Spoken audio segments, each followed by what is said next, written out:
Hey guys, it's the middle of the week. I got a couple orders. I got a head cold kicking too. I got a couple orders that I'm going to get shipped out from yesterday into today. I got one thing I want to talk to you about and get everything going there. So give me just a minute. I'll get set up and get right back with you.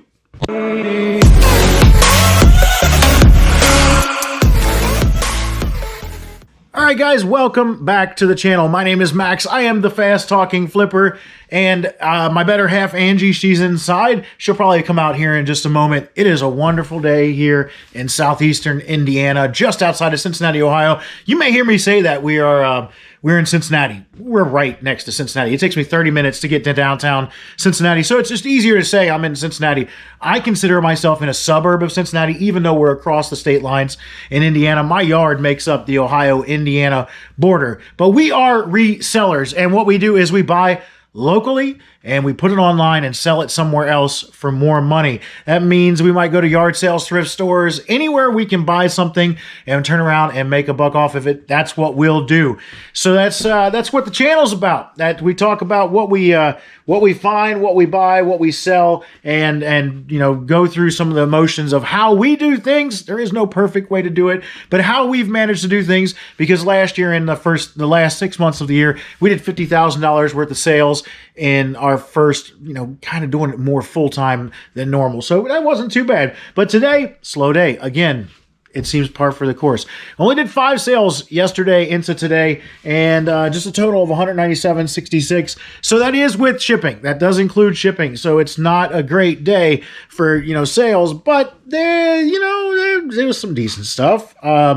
If we could do that every day, $200 a day in sales, what is that? That's $72,000, give or take. Given our margins, that will make us $30,000 or $40,000 a year. It's not enough to be full-time, but we're not doing this full-time. I know we have things that set us up to do it full-time, and eventually we will get there where we're doing it more full-time, just we don't have it the full-time time to give it. So I'm going to get started. We got a Ninja Foodie Smart, and I'll show you what this is. This is the inside guts to a grill. We bought this at our local Honey Hole thrift store for $10, and then we parted it out. This is what it is. It's just the inside guts to a grill. It's one of those things.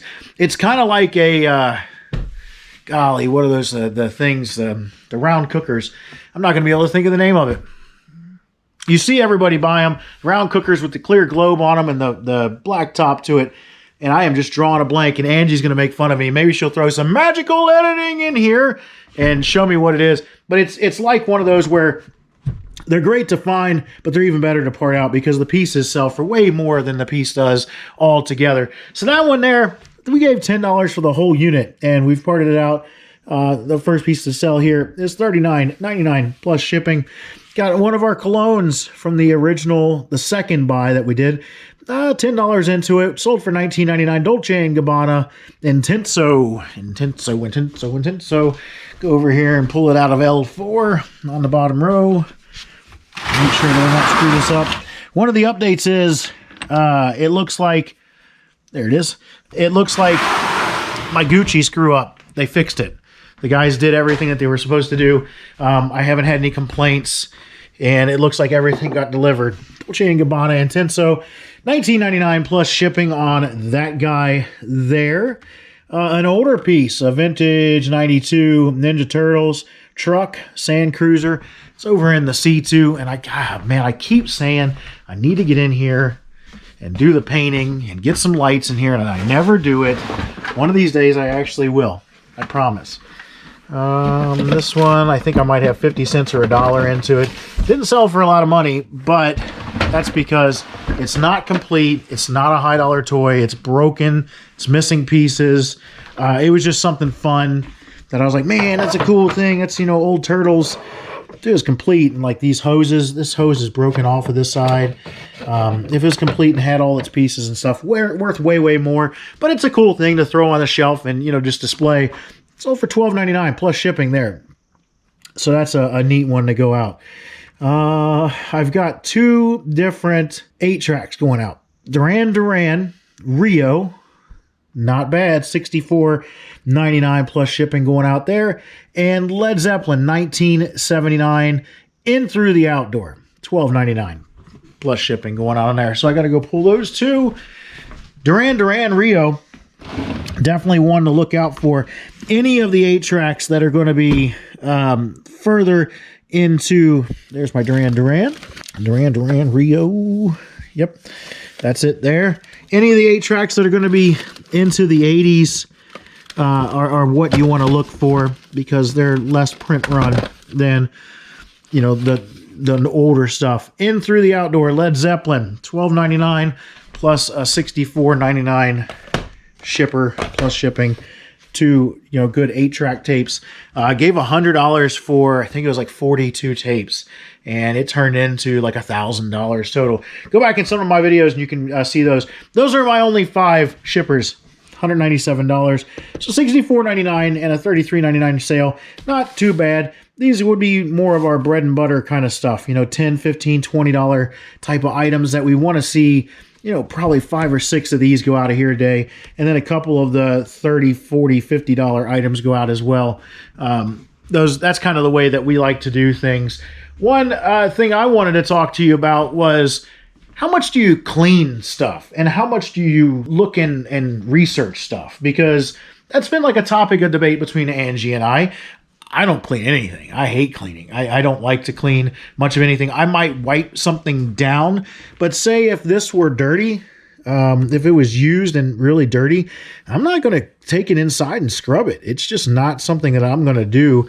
And she is on board with doing that. And the reason I bring it up is I just listed a Snap-on ratchet where I actually had to repair it. I had to buy a rebuild kit for the head because the little selector lever on the back was broken, and the ratchet wasn't worth much without that selector lever. Words are hard today, so it wasn't worth much there without that selector lever. So I actually repaired it, and it was $20, I think $22, but it's a $100 item. I got it for free, so I didn't have any money into it. So now I'm $22 deep into it for, you know, a $100 ratchet, give or take. Might sell for 80, 100, somewhere in there. And it's a pretty well used ratchet, so it's not like we're going to lose out on money. But I just wanted to know where you guys are at, how far you will go to make a sale, how much cleaning will you give something, because I don't clean anything. I hate it, as a matter of fact. And, you know, thinking also with that Ninja Foodie, how I talked about how we parted that thing out. You know, I do the part outs on the cars here. That red one's going to go see Jesus very, very soon.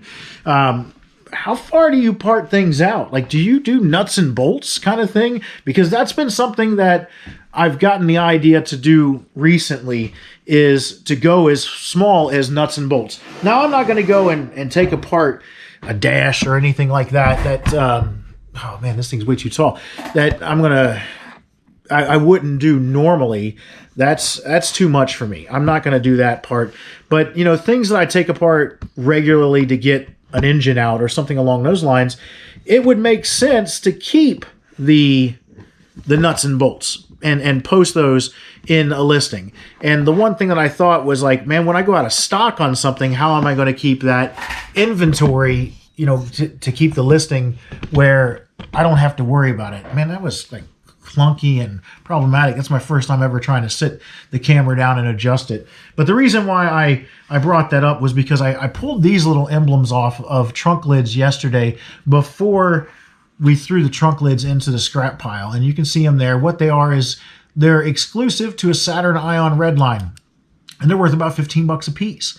You can only get them on those cars. And even though this one is boogered up, you can see that the inside of there, the decal is worn.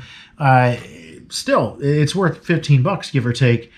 So we might slide some double-sided tape on there. I don't know if Angie has any, but we might slide some on the back of there and make them to where they're representable. I think the proper word that I'm looking for is presentable again. Grammar is hard. I already said words are hard, but grammar is extra hard. So we might do that. I don't know if she'll go as far as to make another decal for that. That seems a little excessive.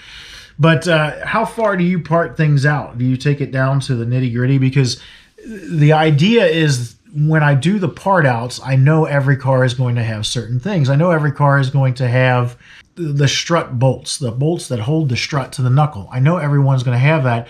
So when the item sells and I become out of stock on it, what I can do is I can relist it and I can jack the price up ridiculously high. And I think that that's what I'm seeing on eBay with other vendors that sell the same things over and over and over again, is that they're jacking their prices up super high so they don't lose the placeholder. When it does come back in stock, they can adjust the price back down. And that would make sense. So it's something that, you know, turns over once the work is done. That's my goal, is that once the work is done, I don't have to do that listing again. Strut bolts are strut bolts are strut bolts. It doesn't matter what car they come off of. They might be a little more rusty or a little more used, but in the listing I put that, you know, they're used. You're going to get whatever I have in stock, and you're going to get 2 of them. Understand they're used. They may be in a different condition. They may not be the ones that are in the picture, but you're getting strut bolts. So that's kind of my idea, is how to make that process easier. So, you know, comment below when you're doing that liking and sharing and bleep blooping and that kind of stuff. Comment below. Let me know what you think. The giveaway. I think the next video I make, I'm going to do something different with having you guys comment, because I went and checked the metrics and I've only got 50 people that I can see have joined the channel. And some of them don't even have names. Like one person out there, I can't even see your username. It just says you joined the channel and it shows that your profile is there, but no name. So how am I going to say, hey, no name person, please contact me because I want to give you money, because I'm giving away a $100 gift card. So I've only got 50. And that doesn't seem like enough people to really make it fair to the 100 and what, I think we're up to 140 now, give or take.